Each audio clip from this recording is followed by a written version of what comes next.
with what happens when David Campbell goes on our behalf to Brussels along with the other heads of state.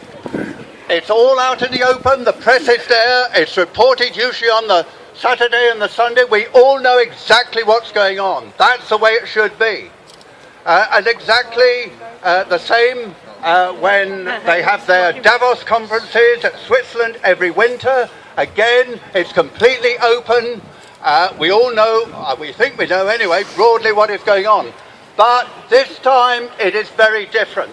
Why? Well, I can only speculate because I haven't been there. Not yet anyway. But I don't think I have a chance. Anyway, the point is, what is significant? Why do they want secrecy? That's the question that we need to ask. It is not just a cosy chat. You don't get people coming thousands of miles who are the leaders of the European Commission, who are the president of the World Bank or the WTO or the IMF, all coming here, not because they want to have a cup of tea in a Swiss hotel, but because they want to have complete frankness in their discussions. They want to have serious policy making, and in the state of current capitalism, they want to concert their plans. And it may be pretty brutal. I can well understand that that is what they're discussing. But the fact is, if they are discussing those things, the one group of people who ought to be involved is us, because we are the ones.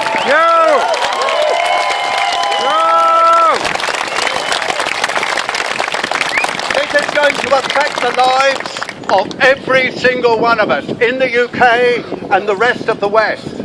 These are the people who are deciding our future, our livelihood, our jobs, and if you look at the bedroom tax, even our homes. So it's about time that we have this opened up. Now, I think that's an extremely reasonable request. I'll just say two other things. It so happens, I must say, the ironies in politics are never-ending. It so happens that on Monday of this week, Cameron, as a result of the awful further revelations of sleaze in the House of Commons and the House of Lords, which I utterly deplore and should be punished,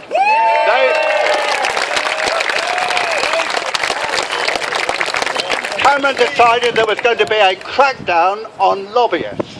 And there was going to be transparency, and there was going to be an end to corruption. So how is it that at the end of the week, the biggest lobbyist group in Western capitalism meet in total secrecy?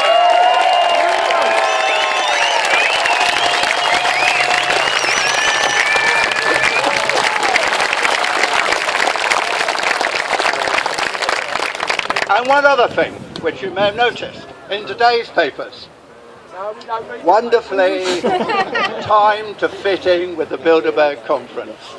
You will know that they are very, very keen to know about every single email, telephone call, video, text message, all the online traffic that all of you and all of us are making billions and billions and billions of them. They want to track every single one through Facebook and all of the other social media, using MI5, MI6 and the GCHQ in Cheltenham. Well, what I say to them is, if you are so keen to know about every single email, etc. that we send, we want to know the best.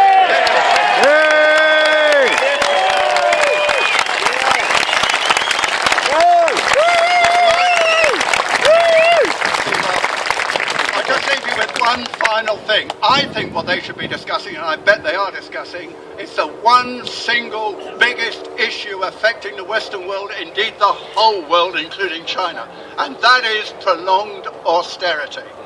It is the single biggest issue which affects us all, and we should be involved in that. Now, let me say, the obvious thing is to look for an alternative to austerity. Why?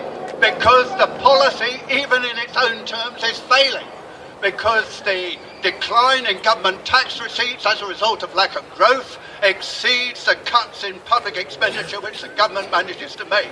That means the budget deficit under current policies is actually increasing, not declining.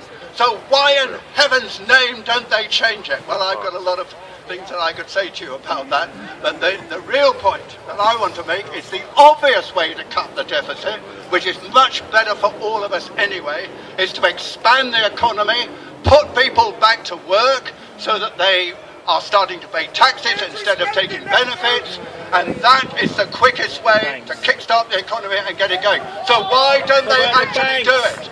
Now let me tell you, I know there are some people, Rothschild! Unfortunately I've got the microphone.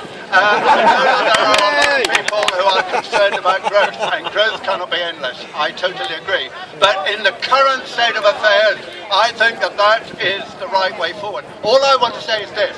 Osborne, if he were here, bless his cotton socks, would say, there you are, there's Labour again.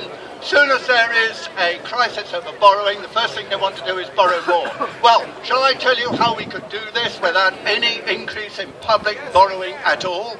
We own RBS, the Royal Bank of Scotland, and Lloyds. Why don't we tell them to invest in growth and jobs? Yes. We don't have to bribe them, we should tell them because we own them. Secondly, we've got this thing that no one understands called quantitative easing. What it means is electronic printing of money. We printed £375 billion of money and given it to the banks. Have we seen any results out of that? No, we haven't. Why instead don't we use a much smaller proportion of that and invest directly in manufacturing, in industry and services and create the jobs and growth that we and the rest of the Western world needs? But this is my very final point. I'm a politician after all. The best way to deal with this crisis is to tax the rich. Did you hear that? I said the best way to deal with this crisis is to tax you lot. Yes. The fact is, I will ask you one final question. Just think, in the last 4 years since the financial crash, which has caused all of us to have to tighten our belts some disastrously, what would you say has happened to the 1,000 richest persons in the UK? Got richer!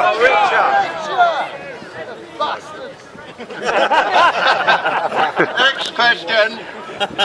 Just 1,000 persons, we're talking about 0.003% of the population, absolutely minuscule number. How much has their wealth increased? Well, you won't know.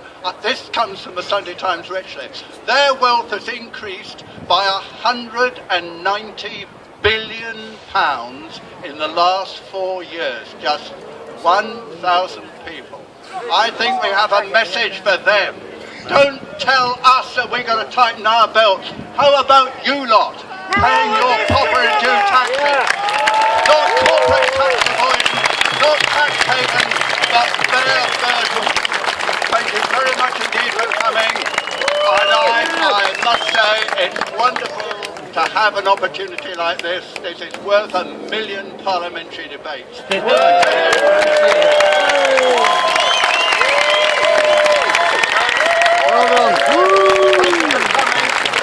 think our message is getting home. All power to your elbow. Thank you. And to yours. Hey.